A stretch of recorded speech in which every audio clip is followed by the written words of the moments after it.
much. Thank you for having me back on. So, Bismillah, look, I have a lot to get through, and I know that I'm very limited on time. What I'm actually about to go through just now usually takes me about 4 hours, 4 hours plus to actually go through in depth, deconstruct it, and actually go through everything in depth, discussing references, etc., etc. But just now, we're obviously so limited. I'm going to try my best to race through it as quickly as possible. And the first thing that I would like everyone to do is if everyone could have something that they can take notes on. So whether that's an iPad or your phone, whatever it is. I'm old school, so for me, it's still notepad and pen. But if you could do that, I mean, it would be deeply, deeply beneficial, inshallah, by the end of this 40 minutes, hopefully, to have something you can look back on. I'm going to say this now. There will be some links that I'm going to be putting up straight after the talk. So don't worry too much regarding a couple of the applications I'm going to be speaking about. The links for them will be sent up, inshallah. So Bismillah. So here we go.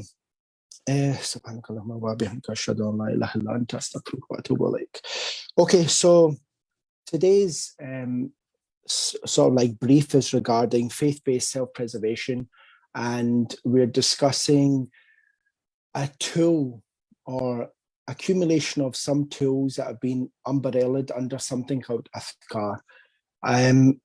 This talk today is purely going to be from an Islamic faith-based perspective.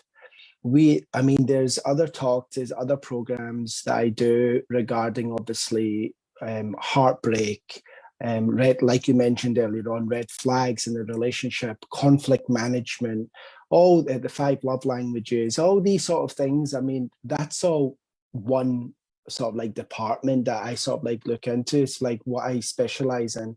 But there's something very important that I basically require and ask all my clients, and I have done for many years, to actually get their head wrapped around this concept of understanding that there is something missing in this day and age. There's something missing when it comes to understanding the importance of preserving your family, your relationship, your relationships, whether that's spousal, the entire family, whether that's including your children, the extended family. But there's one element that a lot of us are missing in this day and age, and that is the utter dire need to go back to basics, to go back to the fundamentals. And what are them fundamentals? Them fundamentals, when it comes to, obviously, we all know as Muslims, we have to pray, we have to fast, we know all these things, but there's an element within that we are missing, that the classical, from the time of the Prophet Muhammad sallallahu alaihi wasallam, the Sahaba, the Tabi'een, the Tabi'een, the giants of our ummah in the past, like Sufyan al-Thawri, Imam Malik, Abu Hanifa, Imam Ahmad, all of them, if you study any of the works, you realize that they all had some pattern, and their students had this thing that they never let go of, all the way up to modern times, where you'll find that the people of knowledge, the ulama, their students, are the people that are holding on to this lost, I call it a lost science almost. And that is the science of understanding the importance of doing your athkar to maintain yourself, to not only maintain yourself as in self-preservation, but also to be able to preserve your family. And once people start to realize the importance that this has within the dynamic of a relationship, you will I mean, I come again and again, I'm constantly seeing conflict in with so many Muslims around the world when it comes to the relationships, not just husband-wife relationships, even the relationships that they have with their children, with their fathers, with their parents, with their in-laws, and then with cousins, auntie. There's so much conflict happening, but there's something that I've realized that they don't, a lot of the folks that I speak to, obviously coming from an Islamic background, don't have this one key ingredient in their lives. And this is something that that my wife, as you know, she's a public speaker. She travels around the world teaching this one element as well. And she keeps on referring to this. She calls it the spiritual prescription. And this, what I'm about to go into, is basically just breaking that down into what is it that we need to fundamentally do on a day-to-day basis to preserve ourselves and our families. And so basically what we're going to do now is we're going to jump right into it, and I'm going to ask everyone, obviously, if you can start writing this down. So on the top of the page, just write Spiritual Prescription Part 1. So if you can do that just now, yeah.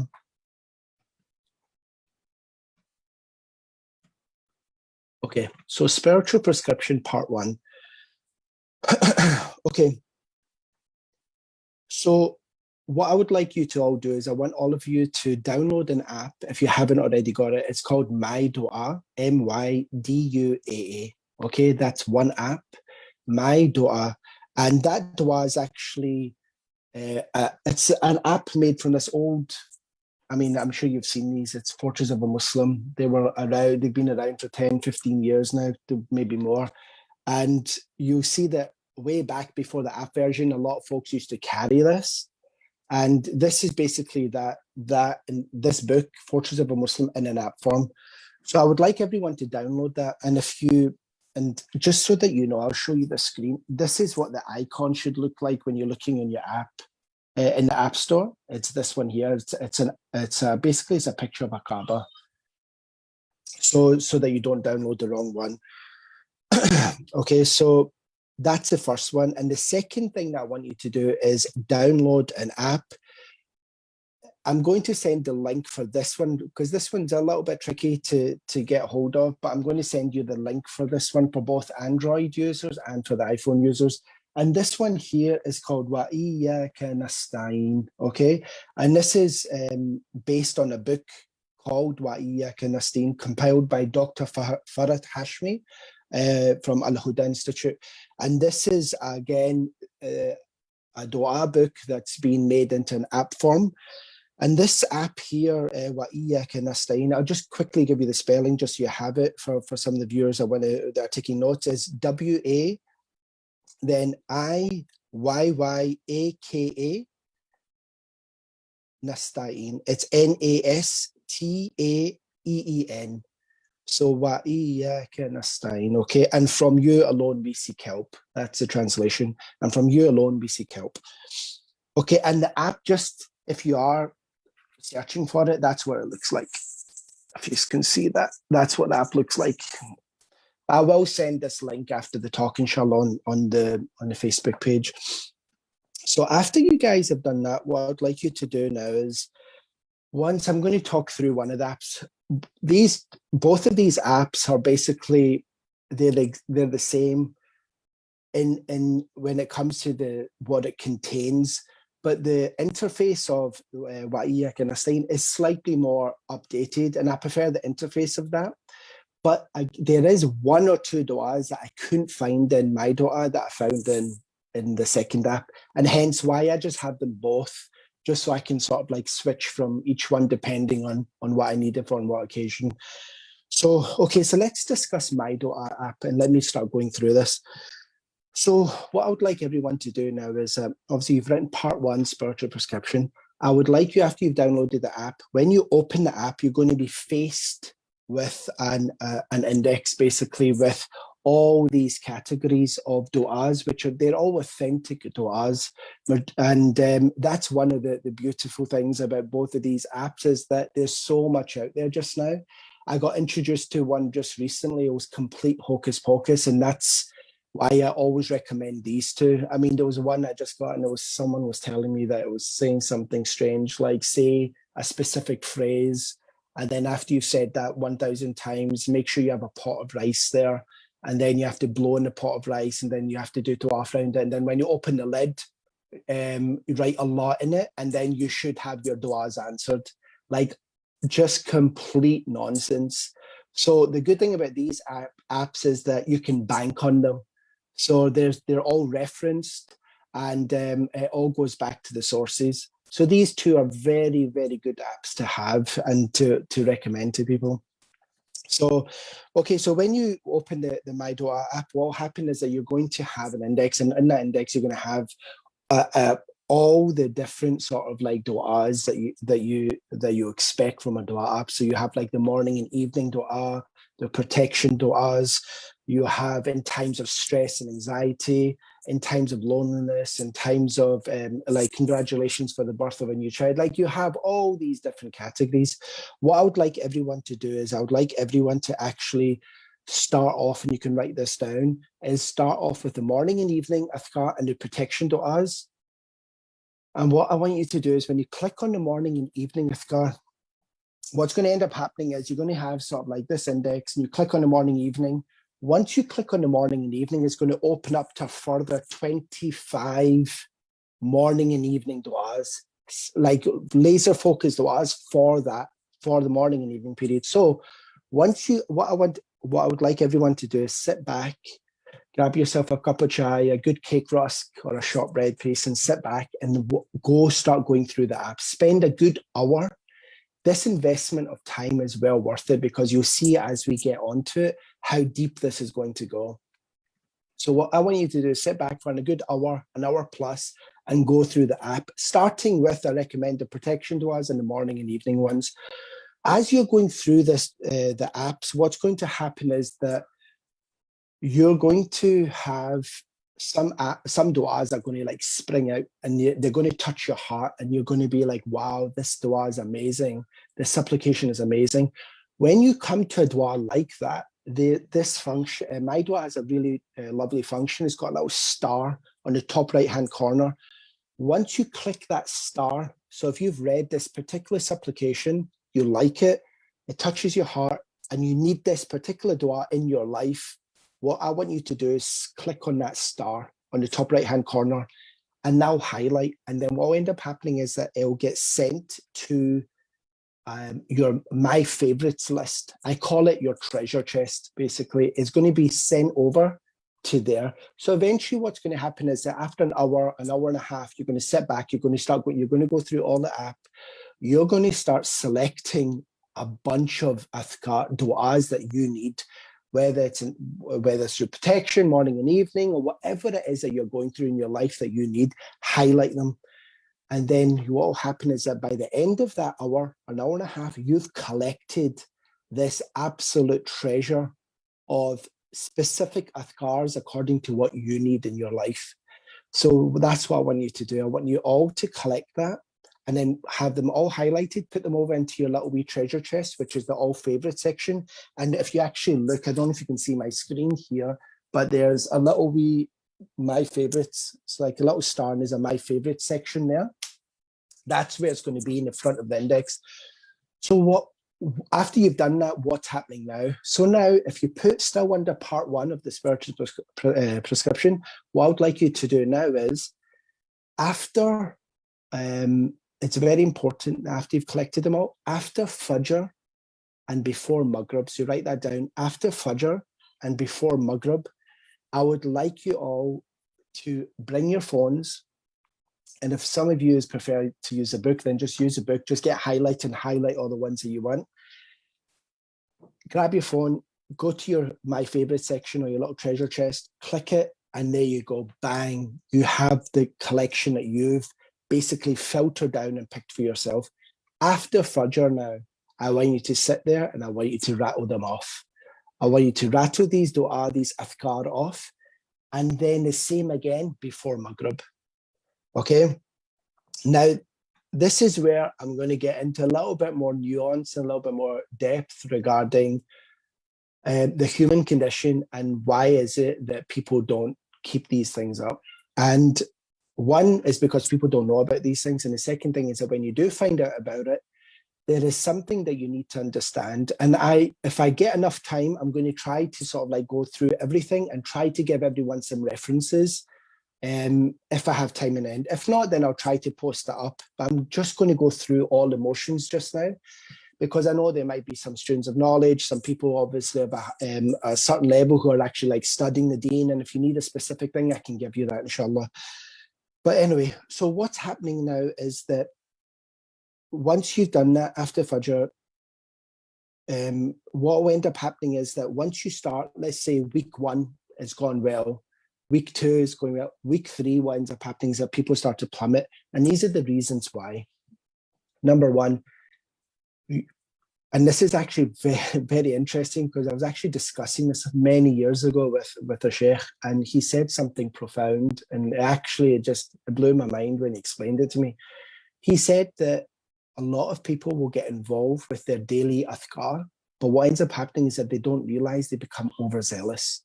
And this is something I want you all to understand, that there is something that we've all been assigned from the day that we're born to the day we die. And that's a qareen. That is a personal, you can call it a shaitan, that's been assigned to you from the day that you're born to the day you die. And his job is to take you off the path. And he knows everything about you, absolutely everything. And the thing now is that when you go back, and if you're about to introduce this amazing feature, this upgrade into your life, which is that you're going to start doing the morning and evening athkar, and you're going to, inshallah, be regular at it, he's not going to like it. And so what ends up happening is that one of the deceptions of shaitan, and it's very interesting, is that you have to be careful in the beginning when you're highlighting the du'as, because what can end up happening is that you can be over passionate, because you can be reading some du'as within this app and you'll be like, wow, I need this right now in my life. And then you can find that again and again throughout all the different categories. So what ends up happening is by the end of you going through the entire app, you've collected 1 to 2 hours worth of athkar. So you try doing that after Salat al-Fajr, sitting there, you understand, after Fajr, and hitting that off for 1 to 2 hours. Within a few days, you'll be like, I can't do this anymore. Why? Because it's not sustainable like that. And the best way I explain it to a lot of my colleagues and clients and friends is that I have a few friends that are free divers. And when you speak to free divers or people that do marathons, you cannot just go cold turkey and go into something like a marathon, or you can't do something and go straight into free diving. The amount of effort that's needed and training, for instance, to do free diving, the amount of stamina you need, the amount of training you need to be able to hold your breath for great lengths of time, and to be able to tackle the pressures of going down on a single breath to any great depth, and to be able to withstand that pressure on your body, that takes considerable amount of training. If someone was to do that just off the back and just say, oh, I want to try free diving, and put on a pair of fins and do that, they would literally die. That's all would happen. And the same with like the situation for marathon is that you can't just go out and say, I'm going to run a marathon. You need to build stamina, it's resistance training. You need to build this endurance. All of that, okay, is now what I need you to understand about this trick of shaitan. When you go in cold, okay, and you try to hit something off because you become overzealous, over passionate, that's what's going to happen. He's going to overburden you, overwhelm you, and you're going to then say, you know something, forget this. Like, no way. And the amount of people that have come back to me after 6 months, 12 months and said, I gave up after week 8 or week 7, like week 6. I was like, I just couldn't keep up with it. And then when you start to deconstruct why, you realize it's because they were doing an hour and a half, when they should have just been, and this is my recommendation, select enough to do 10 to 15 minutes, 20 minutes max. Okay, so between 15 and 20 minutes, comfortably, that you can sit there after Fajr and before Maghrib, and that you can do this. That you can sit there and just go off and just do your athkar. Now, there's 2 things. I call it the platinum level and the gold level. So the platinum standard and the gold standard is very simple. The platinum is when you get to do it twice in a day. So you've done your morning athkar and you've done your evening athkar. That's that's a platinum standard. If you've done that, you're like, not only are you protected, but you'll see, and this is the best way I can explain this, that you have to actually you have to dive into this and do it for a few weeks or a couple of months, and you'll realize what I'm saying here, that once you taste the sweetness of doing this in your life, it's transformational. And I say that without any exaggeration. When it comes to your own mental stability, when it comes to your spirituality, when it comes to your spiritual nourishment and growth, it's almost like me saying, here you go, you're praying 5 times a day, and here you go now. These are your high quality vitamins and minerals that I'm giving you. Like, here's your green juice, and these are high end supplements that I'm giving you. So if you were to start and you started drinking green juice and taking really high-end multivitamins and magnesium and vitamin D3 and coenzyme Q10 and all these things, what's going to happen? Your body's eventually going to become optimal, and it's going to be like you're going to be a very good physical state if you're doing your training, etc., alongside. This is what the adhkar is that internally your spiritual heart and your soul, you're feeding it. And then what ends up happening is that you start to have a really deep sense of clarity, and you have a lot of sukoon and sakina in your life, and a lot of things which will actually make you drown in life, like when a storm hits you in your life, whatever that is, whether it's a relationship issue, whether it's a financial issue, whether it's a health issue, whether it's issues with your children, whether it's issues with your career, with rizq, with provision, with all of this, once an issue comes, and they will come, this doing your morning and evening adhkar is like having a life preserver. You will not drown in your despair in this journey of life. And the way I like to explain it is that this journey towards Allah in this life is not a marathon. It's not a sprint, it's a marathon. So this journey in this life towards Allah is not a sprint, it's a marathon. And why am I saying that? It's because what I'm asking of you to do is to make sure that this becomes part and parcel of your life for the rest of your life. And when I first heard that, when a sheikh sat me down and he said to me, I want you, Qasim, to do this to the day you die, I was kind of like taken aback. I was like, what do you mean? He goes, what I want you to do is I want you to do this for the rest of your life. And I want you to start off small. So this was like maybe 15, 20 years ago. And then what ended up happening was I started off like doing it 15, 20 minutes. And then as I matured, as I was getting old, as I was having my own good times, through bad times, through tragedies, through all these situations that happened over the years, I would turn back at that time before the app, I'll turn back to this, the book version. I'll have my highlight and I'll look for something and say, okay, I'm going through this issue just now. I need to get out of this issue. I need more aid. I need Allah's counsel. What can I do? And then what I'll do is I'll start highlighting it.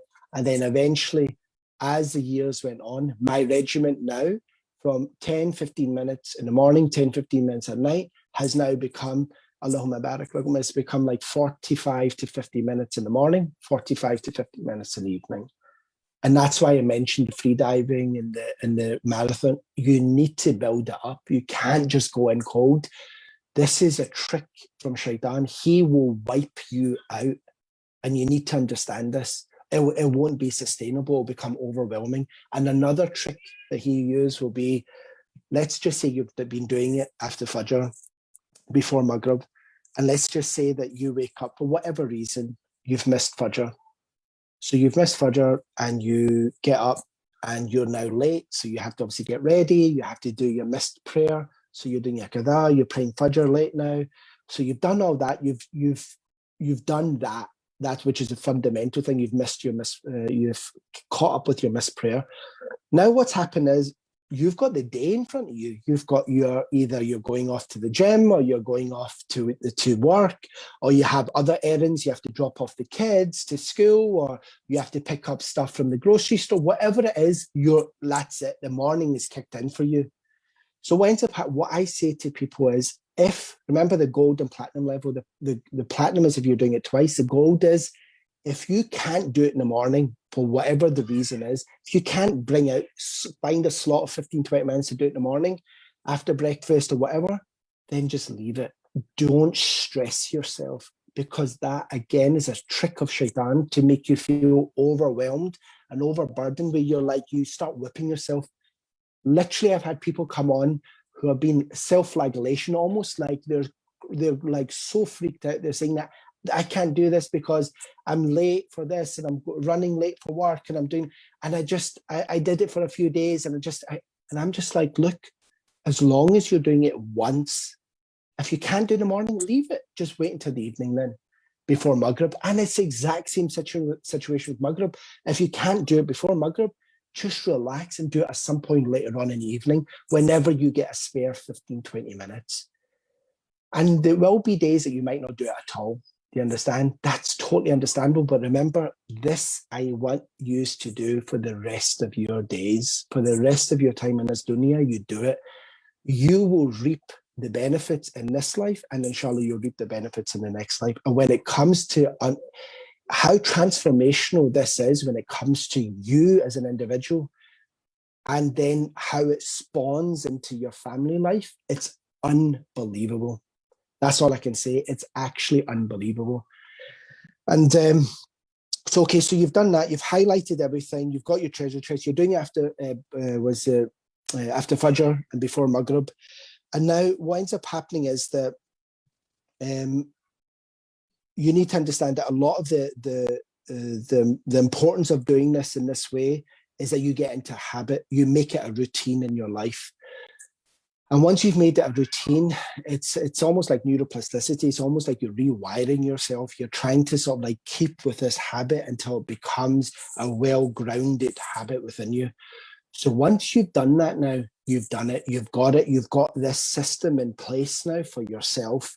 It's your 15, 20 minutes. And as the weeks and the months and the years move on, you can build that up to 25, 30, 40 minutes, whatever you want.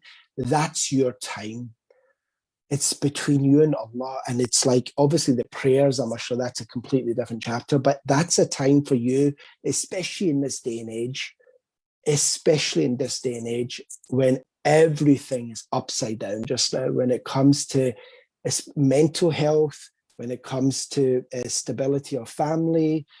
From a faith-based perspective, we need to understand that this is a tool within our arsenal.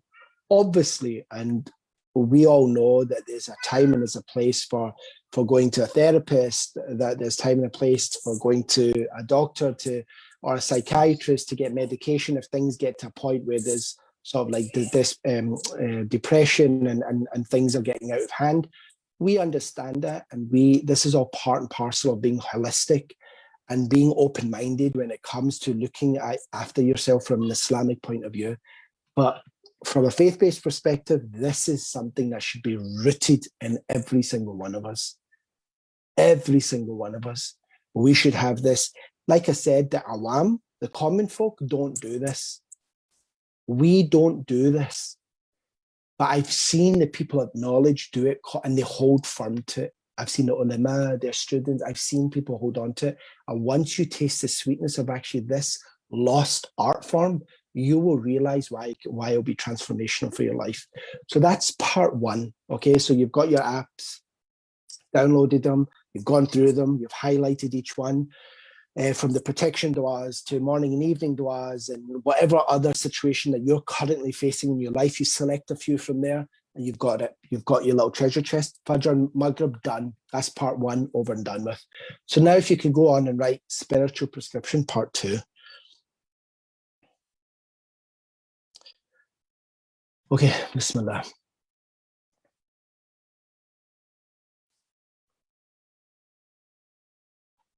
Okay, so part two now of this spiritual prescription is if you can actually put on the top of that sleep.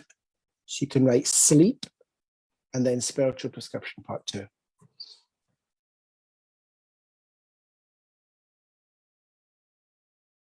Okay, so now that you've done that, I want you basically to follow this sort of like blueprint I'm going to give you. Okay, this part is essential.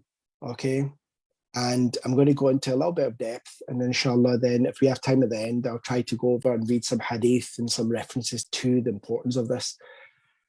So here it goes. Before you sleep, okay, what I'd like you to do is I would like you to do exactly what the Prophet Muhammad, peace be upon him, used to do before he would sleep. Okay, and that is that he would cup his hands together like this. You know, the Sunnah way of praying is like this. You put your hands together and like your palms are facing up. Yeah. He'll cup his hands together and he will recite Surah Ikhlas, Falaq and Nas. Okay. He will recite Surah Ikhlas, Falaq and Nas. So if you can write that down. So it's verse 112, 113, 114. Okay. The last three. Some people call it the three goals and the last three from the Quran. Yeah. So Surah Ikhlas, Falak and Nas. So what the Prophet, peace upon him, would do is that he'll cup his hands, he'll recite Surah Ikhlas, Falak and Nas, and then he'll blow, whether it's like a dry spittle or blow. So it's like, okay? And then he'll start by wiping, depending on some of the narrations, he'll wipe from his face, his head, and then as much of his body as he could. He would do that set, okay? He would do that set 3 times. So let me explain that now. So you've got it, you're there at your bedside, or you're sitting on bed, and you cup your hands together and you recite Surah Ikhlas, Falak and Nas. Then you blow in your hand, and then you wipe from your face, head, as much of your body as you can. That's 1 set. So once you've completed that, then you do it twice. You do it again, 2nd set. And then you do it thrice, a 3rd time. So you do it once, twice, 3 times. Okay? And this is basically you're basically protecting yourself. And let me go into a little bit of depth in explaining why.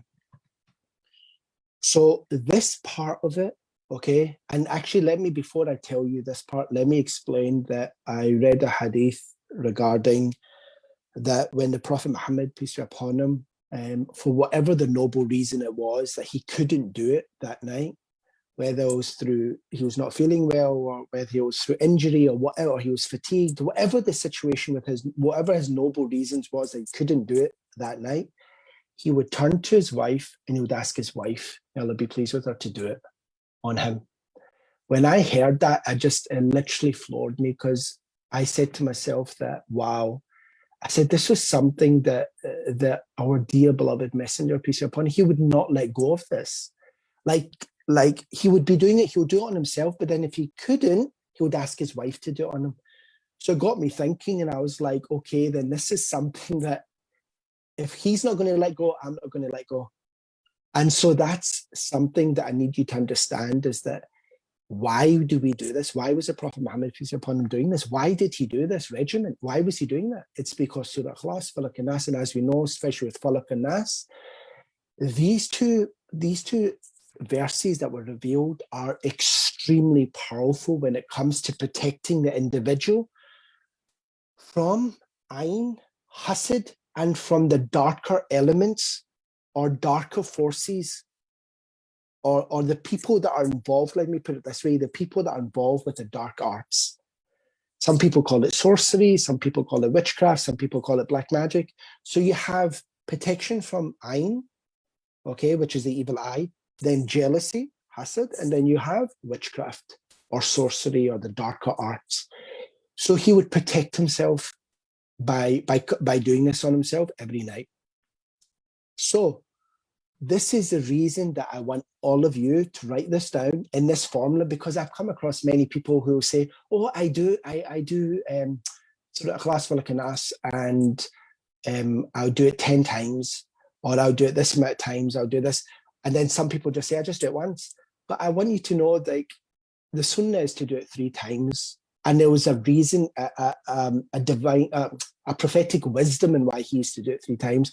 And obviously I'm not a scholar, so it's best maybe the ulama, if we want to research more, they can explain to you why. But all I can say is, like, let's just stick to what he did. You understand? So this is what he did, and he would protect himself. And now on that note, I want you to understand something, that for anyone out there that's a parent, okay, it's very, very important, okay, that you, inshallah, implement this with your children as well from a young age. And I'm going to say this, and I'm going to be very frank about it. Over the last maybe 15, 20 years, I have seen families that have been doing this to their children from birth. And yani, I can't explain, it's ajib. It's ajib. But you see these children getting older, going to secondary school, high school, getting into college or university, and there's something different about them. There's just something different about children that have had it done from a young age. Like when they're in school, it's almost like they have this sense of, their moral compass is very strong. They can almost decipher between right and wrong with great clarity. And I mean, I can't go in, it's very hard to explain, but families that have been doing this on themselves or the children, it's just, there's such an amazing amount of protection. And this is something I've witnessed with my own eyes that you get these people going through high school, but their parents have been doing it from the age of 5 or 7, or even some of them from birth, but they're different. Their outlook is different. They're just very grounded personalities. And so that's just obviously from my own personal observations, my own personal opinion. This is just something that I've witnessed in people that are doing this on a regular basis. So I would recommend to all parents to be doing this on themselves. And again, for us adults that maybe have come on late and started, like when I started, when I was like, I'm 42 now. So I started, I think I must have been 20, 21. So the thing now is that I want everyone to implement this and to understand why that when the Prophet did it, there was a reason for it. And obviously a lot of it is to do with ruqya and protection. Never underestimate, and I'll say this, never ever underestimate the people and their jealousy and their envy. And remember, when people envy or are jealous of you, I mean, I talk to couples all the time who they can't figure out what's going wrong with them. And then you realize it's like there's a great amount of envy on them, or there's a great amount of jealousy on them. And sadly, sometimes it gets to a point where there's so much jealousy that it turns to something darker than that. And that's where it obviously goes into a sector where it becomes really shady. And you start getting people that are going into the realm of the dark arts. And why? Because they don't want her to have a child, or they don't want him to be with her, or they don't want her to be with him, and they don't want Sukoon in that house. They want that house obliterated because he's got better business, or he's better looking, or she's better looking, or they have 5 children and 2 of the children are half of the Quran. And how dare they do that? So now it's like it's weird. Some of the things that people become envious and jealous about, but it's a reality. It's a reality that we have to understand that exists. So this is a beautiful sunnah to implement within yourself. So now part 2 under sleep, we've done that. So Surah Ikhlas, Falaq and Nas, do what the Prophet peace upon him used to do, wipe over yourself.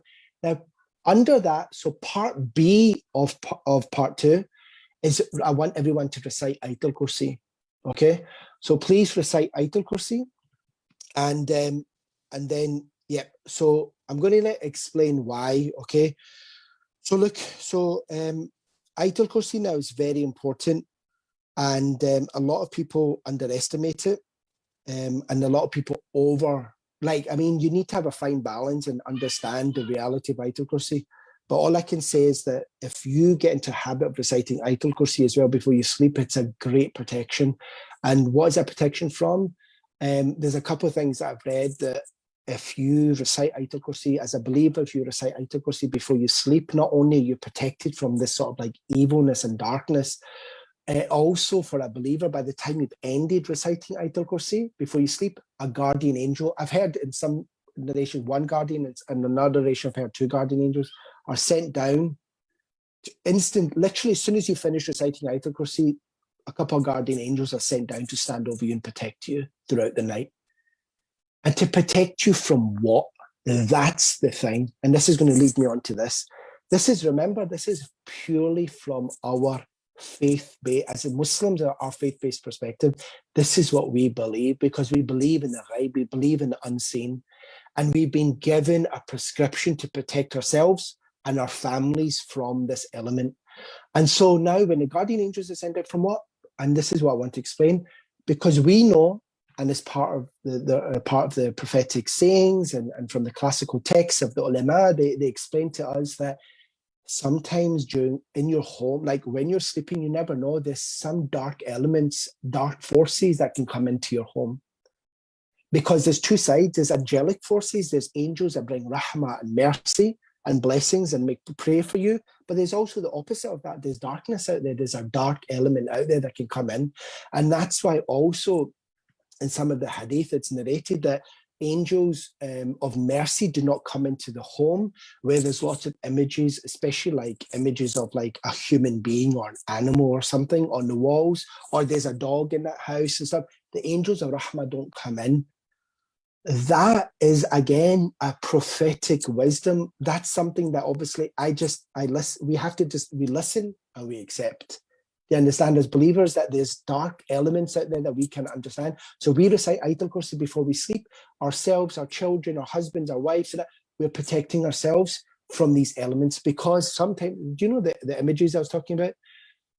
Some people, like a lot of homes, they'll have huge blow-ups of themselves in their wedding day, and like they'll have some graduation and all their family portraits and stuff all over the walls. But now, from a faith-based perspective, from what's been told to us, that these things repel the angels of Rahmah. And in this day and age, with the way society is, the way marriages are collapsing left, right, and centre, the way children are becoming so rebellious, and the way that the nuclear of the home is becoming fragmented and collapsing, don't you think we need to sort of, like, by any means necessary, try to protect ourselves and our home and our families? So this is a small thing that the Prophet, peace upon him, commented about regarding that. It's a long hadith, but basically he acknowledged that this is right, that there's a guardian angel that comes down and protects you. So that's something I want you to add into your arsenal, case before you sleep. So Surah Ikhlas, Falaq and Nas, 3 sets of 3, then Ayatul Kursi, and then the last 2 things I would like you to do is I would like you to recite the last 2 verses of Surah Baqarah. That's verse 285 and 286. Surah Baqarah, verse 285 to 86. Why? And obviously, there's hadith about this and stuff, but I'll just paraphrase it. It's just basically the Prophet, peace upon him, said that anyone that recites these 2 ayah, it'll be enough. Like, it's enough for them because of the magnet, the weight, the heavy weight of these 2 surahs in protecting you. So here you go. Now, part 2, we have that's done for spiritual prescription, part 2. So just a quick recap. All of this together, the Surah Ikhlas, Falaq and Nas, the Ayatul Kursi, and the last 2 verses of Surah Baqarah, I've timed myself. It should take you anywhere between 4 and 6 minutes, depending on your pace. You understand? And this is something that's very important that you implement in your life. And I'm telling you again and again, husbands and wives, when it comes to relationships, this is like what we say in Urdu, the bunyad. Like, this is a foundation.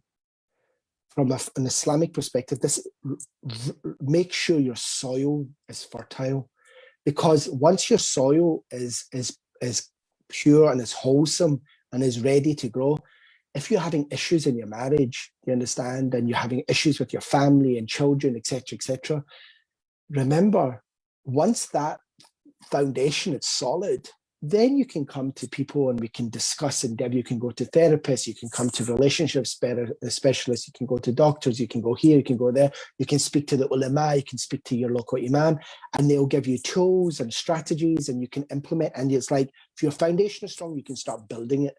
But if your foundation is daif, it's weak, and there's nothing there, it's almost like sinking sand, like quicksand, sorry, nothing's going to last. Do you understand?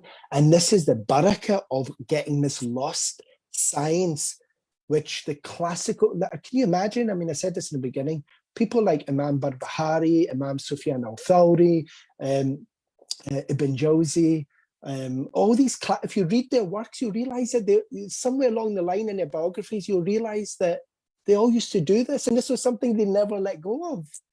They never let go of these things, and there was so much barakah in their lives. And this is something that I've seen again and again with people in modern day that stick to this. That yes, they're going to go through hardship in life. Yes, they're going to have the trials and their tests in life, but they won't drown. That's the difference, is that there's this barakah and protection, like an added layer. And the way I described it earlier on, it's like this life preserver. You have this life preserver. So when you're out in the middle of that storm, in that ocean of life, you're not going to drown. You understand? Because then you have the foresight, you have the help, you have the network, you have the barakah to be able to go and approach a doctor, approach someone. You have this insight, this self-love, this well-grounded sort of like understanding of yourself, and you'll be able to go and do positive stuff to empower yourself with the right tools that you need to get out of that storm. But you need that life preserver, which is the barakah of the daily adhkar. So quickly, I don't know how are we getting on with time, sister? I think I've gone slightly over, but I've got one part left. I think we might wrap it up soon, and then okay. if they've got Q&A and if they've got questions. Excellent. Let me quickly finish on part 3 then. So part 3, everyone, of the spiritual prescription, if you can write this down, is that I would like everyone, and let's quickly do this. I would like everyone, I know we have, obviously, after our daily prayer, we say Subhanallah, Alhamdulillah, Allahu Akbar. We do all these things after our daily salah. We have this little wee regiment that we should be doing. But I want to introduce 2 new things into your life, which is going to be, again, part of the package is going to be transformational. I want everyone to add astaghfirullah. Basically, I need you to add astaghfirullah. You can spell it. Don't ask me to spell it. Just write in wherever. I need everyone to increase in asking Allah for forgiveness. So astaghfirullah. And I'm telling you, I don't know if I'm going to have time to give you the references, but if it's been told to us that any believer, any hardship that they're finding in their life, whatever closed doors they're having in their life, whatever masibah, fitna, trials, tribulations, whatever, even if something's just difficult for them, whether it's in finding a spouse, whether it's in their marriage, whether it's in conceiving, whether it's in your rizq, your provision, when it comes to your career and supporting your family, or whatever the situation is, whatever hardship you're going through in your life, any believer that increases in saying astaghfar, astaghfirullah, astaghfirullah, oh Allah, I ask you for forgiveness, and asking Allah constantly for forgiveness, Allah Jalla wa'ala, in a way you can't even fathom. This is what absolutely blows my mind. You can't fathom the way Allah opens these doors for you. You can't understand. It's like things will start to happen for you in your life. Things that were difficult and like gridlock, like you're almost in a gridlock situation, will start to unease and untangle, and things will open for you, and from places that you can't even imagine. So that's the barakah of saying astaghfirullah. The Prophet Muhammad, peace upon him, used to say, in some narrations it says that he would say it up to 70 times, and some between 70 and 100 times a day. And he was the Prophet, peace upon him, and he used to ask Allah for forgiveness up to 100 times a day. And I'm telling you, if you sit there, my advice is doing it after your morning and evening adhkar. Say it 100 times. So you're saying astaghfirullah, astaghfirullah, astaghfirullah, and with a little bit of contemplation, you understand? And like literally it'll take you 60 seconds. If you actually time yourself, saying astaghfirullah 100 times is like 60 seconds. It's not that much. But if you do it, but this is the nuance I want to add to it. Yes, do it after morning and evening 100 times, but throughout the day, keep your tongue moist with that. Keep your tongue moist with general dhikr, but specifically if you're going through hardship, relationship issues, whatever it is, keep your tongue moist with saying, asking Allah for forgiveness, astaghfirullah, and it will open ways for you, whether that means parting from a really toxic situation in an amicable way, or whether that means resolving issues so that you guys can flourish and empower and grow as a power couple. All these things are incorporated in just asking Allah for forgiveness constantly. So that's that, okay? The second thing I would like you to add onto that is saying La hawla wa la quwwata illa billah, okay? La hawla wa la quwwata illa billah. It's very important. It just means there is no change of a condition nor power except with Allah. Or some people say there's no might and there's no power except with Allah. Okay, so whichever way you want to understand that, but I need you to understand, if you increase in saying that again, this is again like astaghfar, it's almost like it's like a miracle sort of like supplement you're taking in your life. And this is why I'm saying now, la hawla wa la quwwata illa billah, include that into your daily adhkar. Why? Because it as has been stated, la hawla wa la quwwata illa billah is like a statement from the statements of paradise. It's like a blessed statement. And then in some narrations, it's been said that, and this blew my mind when I heard it, that a believer that says la hawla wa la quwwata illa billah in abundance, or in a fashion where it's a lot, what ends up happening is that believer will be relieved from 99 ailments, the least of which is stress and anxiety.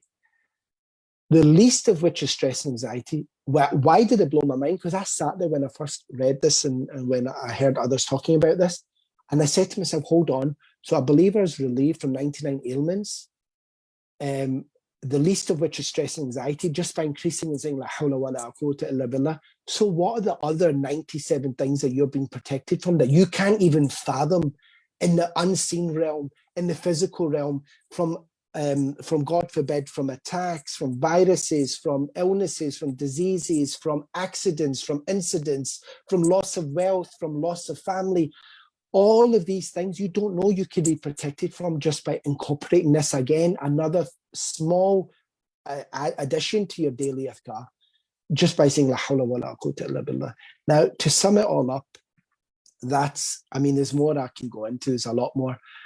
But I would like to say that this, I want you to have as your capsule. Basically, why do you think it's called Husn al-Muslim, the fortress of a Muslim? If you're doing these adhkar morning and evening, and you make it something that's like a priority, like whatever happens, I'm going to do the gold or the platinum standard. I'm not going, at least once a day, I'm going to do it. If you can't do it twice, if you can do that, and before you sleep, I'm telling you, if you can do that for yourself, for your spouse, and for your children, it will be transformational. And I'm not just saying this for the sake of saying it, for some sort of fancy rhetoric. My wife has spoke to thousands of people around the world, and whenever she speaks about this or talks about this, the reviving this element of adhkar, and whenever I speak to clients all over the world, and I recommend, especially from a faith-based perspective, that I introduce this element into their life, things do change, things do happen. It's about yaqeen, it's about having tawakkul in Allah Jalla wala, it's having trust and being able to know that Allah's got my back. The Prophet, peace upon him, when he said, do this, there's a reason that he's doing it. You have to, but there's one thing, you have to make sure that you build it up slow so that you're ready for this journey towards Allah in this life. Because if you do it in a sprint fashion, it's not going to work. It's not sustainable. You have to treat this life like a marathon. You have to do it daraja, step by step, and just stick to it. And until Allah Azza wa Jal commands for the angel to come and take your soul, I need you to be able to do this until then, so that you are sorted, inshallah, bi'idhnillah, in this life and in the next life, inshallah. All of this adhkar, all of these things that you've not only taught yourself, but you've taught your children, and now your children have grown up and they've taught their children, and their children teach you. What's going to happen if you're the root cause of that teaching? That's a mubarakah, that's a blessing. Why? Because your children, then your grandchildren, you're going to get it all linking back to you, and you're going to be on there standing in the Day of Judgment with mountains worth of sadaqah jariyah. All of this accumulation. Why? Because you've passed forward this lost art, which all are, if you study the classical text, study the Prophet Muhammad, peace upon him, what he used to do, the Sahaba, the Tabi'een, they all used to stick to this regiment. So I'll end on that. I know this was rushed. Like I said, it usually takes me 4 hours to go into really deep and start deconstructing things and start talking about references. And okay, inshallah, I try my best. I know I'm over time, but bismillah, I pray that you guys all benefit from that and start implementing it in your lives, inshallah. When it comes to self-preservation for yourself and your family, when it comes to, especially from a relationship nucleus, it's life-changing. Yeah. May Allah reward you, brother. Thank you so much. That was for giving us the practice. Inshallah, we can incorporate it into our lives. It was great. Thanks for introducing the Lost Prophets Sunnah, and inshallah, it will make a huge difference in our lives and our mental state, our families, with our families, inshallah. And inshallah, we look forward to hearing from you again in the near future, and maybe even next time we have you and your lovely wife here live in Aussie land. Inshallah. To get more information, if there's any questions, sisters, I can't see any in the group, but people are just saying that the apps are they have all the the beneficial du'as that you've said. Yep. That's right. The apps have majority of what I've been speaking about in the apps, inshallah. Yeah. To get more information and the links to Brother Qasim's published work and on relationship, you can jump onto his website, which is, inshallah, we'll post it up in the group as well. And follow him on social media and receive valuable content with his podcast and talks. Thank you so much. It's just basically just my first and surname, so it's QasimRafique.com. QasimRafique.com. Inshallah, we'll put it on our Facebook page. Anyway, there's just one question. Someone's just asked for some slight clarification. They're saying, am I correct in saying this is part of the 3 adhkar before sleep that is within the Dua app? In the Dua app, there are 3 adhkar, morning, evening, and before sleep. So she's just asking for clarification that this is that. Yeah, I think from what I can recall, on the Dua apps, they'll have Surah Ikhlas, Falak and Nas, and obviously it'll tell you. But obviously, I've sort of like explained to you in a little bit more depth what the Prophet, peace upon him, used to do, cup his hands. I think there's a reference or mention of it there. But then obviously, Ayatul Kursi, these are actually like, you'll find it in the morning and evening section. And they should, I think it should all be there. It should all be there. I think it's there, brother, but I think it's when we actually jump into bed to do this. Like, I think. Okay. Sorry. Is she asking, like, is a format in the apps for when we go into bed? Is that what she's asking? I think she's saying it's got it in the evening azkar, but those the 3 calls. But I think she's saying it's already got it in that. Maybe do we have to repeat it again? But okay, look, there's a difference because in the evening, as we know, like after Maghrib prayer, so after Salat al-Maghrib, you're supposed to recite Surah Ikhlas, Falak and Nas. See, you're supposed to recite Surah Ikhlas, Falak and Nas and Ayatul Kursi, believe it or not, other than the Subhanallah, Alhamdulillah, Allahu Akbar. We know all that 33 times each, and then La ilaha illallah wa la sharika lahu. We know all that. But actually, a lot of people don't know that after each of the prayers, you're supposed to be reciting Ayatul Kursi anyway, and Surah Ikhlas, Falak and Nas. After Fajr and Maghrib, it's special. You're supposed to actually recite Surah Ikhlas, Falak and Nas thrice, 3 times after Fajr prayer and Maghrib prayer. So that kind of covers you for the evening. But then the difference is that the Prophet, peace upon him, is doing ruqyah with it. He's doing like a protection, added protection before he sleeps. You understand? So it's like, if you can add that. So if you're doing it after Maghrib, great. But before you sleep, do it, because the Prophet used to do it. He used to cup his hands, blow, and then you wipe over themselves. Someone's asking that in terms of the 3 surahs we should read at night and blow on our hands and wipe over ourselves. She wants to ask, when doing it to the children, should she repeat the surahs again to wipe over the children, or can she wipe over them using the one blow? Okay. You know what I mean? Okay. So look, it's a very good question. I know some folks that will now actually spend like 15, 20 minutes because there'll be like 3 children. They'll do it again, each set of 3 for each child. What I do personally is that I'll just sit there, I'll recite on myself.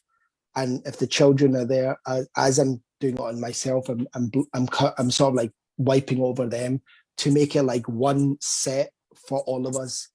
And I don't know if that's the correct way or not, if we should be doing it individually. Like I said, I'm not a scholar, but from what I do, I basically have my kids there, and I've been doing this for, well, they're old teenagers now. They're actually doing it themselves. But back then, when I would do it on them, I would cup my hands together, recite Surah Ikhlas, Falak and Nas, wipe over myself and then over the children, and then go to set 2, do it, and then wipe over the children, and then set 3, and then recite Ayatul Kursi so that the kids can hear, and then blow over them and blow over myself, and then the last 2 verses of Surah Baqarah just recite aloud with them. So that's what I used to do. Obviously, if you want to research or you want to speak to an imam or a person of knowledge, inshallah, and find out is it better to actually do it for each one of the children, their own thing, that's entirely up to you. But I know a lot of people that do it, and they usually use the format that I'm doing, which is just one, and then they do it with the children at the same time. But barely Allah knows best. Alhamdulillah. Someone's asking, when's your book coming to Australia? 7 Life Lessons on the Myths of Marriage actually was published back in 2016. And so it's available on Amazon. Actually, I've heard this. Yeah, actually, I have been told it's a little bit difficult for people to get it through Amazon for some strange reason in Australia. I don't know. let me actually look into that and see if I can touch base with Amazon. Obviously, my book is available through my website, but that's just linked to Amazon anyway. And let me see if I can work on that, because I'm also trying to work on sorting out an Audible version for the first edition. And inshallah, hopefully in the next period of time, please keep me in your du'as. Allah puts barakah into my time. I'm working slowly, step by step on my second edition as well. But yes, I'll try my best to figure out what's happening with the Australia situation. But I will try to find out, and I'll let one of the sisters at the team know, and they can maybe update their page at some point so that the sisters know and the brothers can find out when they're coming out. Alhamdulillah. All right, no worries. Jazakallah khair. We'll let you go. Thank you so much. Thank you so much. Thank you so much. I pray you all benefited, inshallah. Please keep me and my family in your dua. Subhanakallahumma wa bihamdika ashhadu an la ilaha illa ant astaghfiruka wa atubu ilayk.